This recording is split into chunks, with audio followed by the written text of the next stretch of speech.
Hello friends, Suzanne here. Welcome to another Wildcard Wednesday video on my YouTube channel and blog. For today's project, I am featuring a small sentiment from the Merriest Trees stamp set. But basically, the whole purpose of this video is to show off some really pretty designer series paper or pattern paper.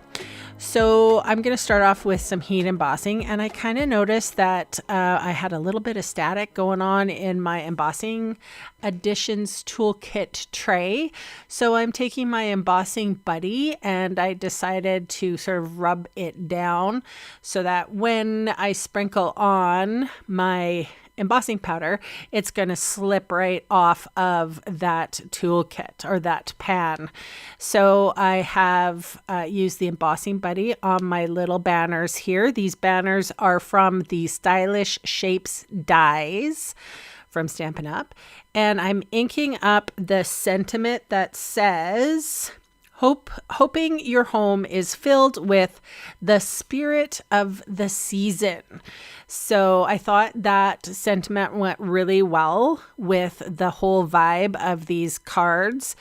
I'm inked up with Versamark. So if you're new here and you want to know what Versamark is, it is a clear sticky ink that this gold embossing powder is going to stick to, so that when I throw the heat tool on it and heat the embossing powder up, it will melt and make the sentiment all shiny.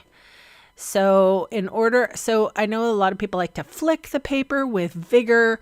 I'm not a flicker of vigor.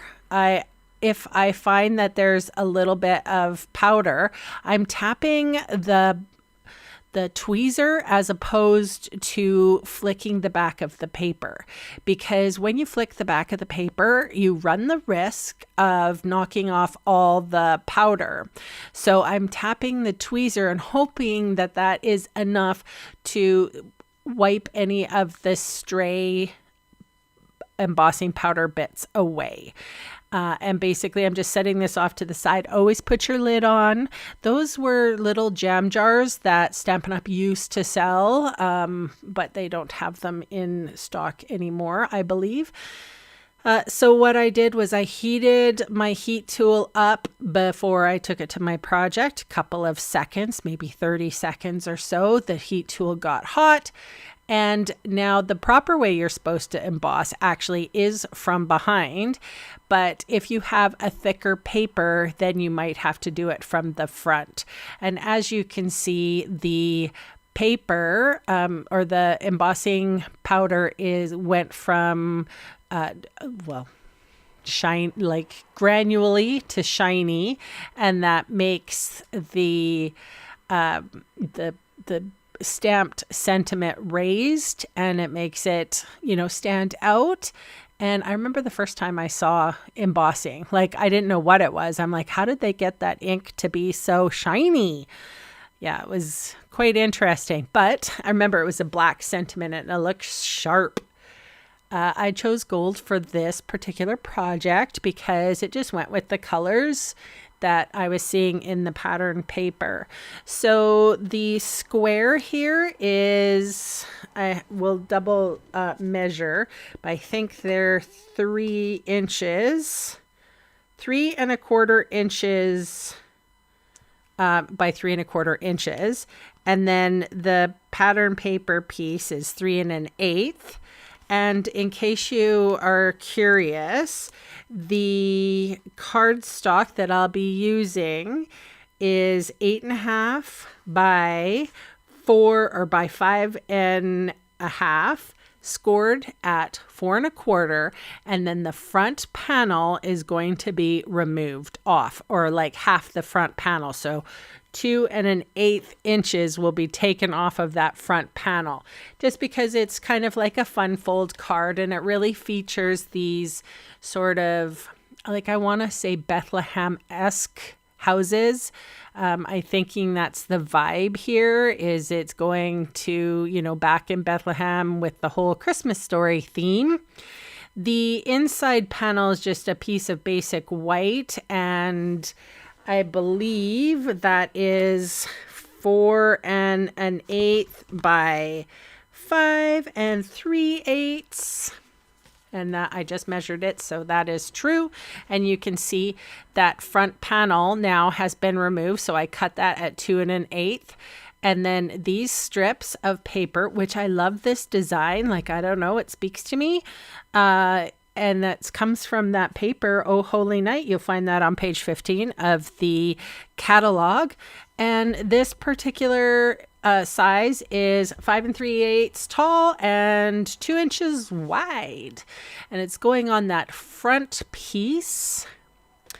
And like I said, I'm doing 3 different cards, or 3 cards the same, but I'm sort of like featuring different little houses.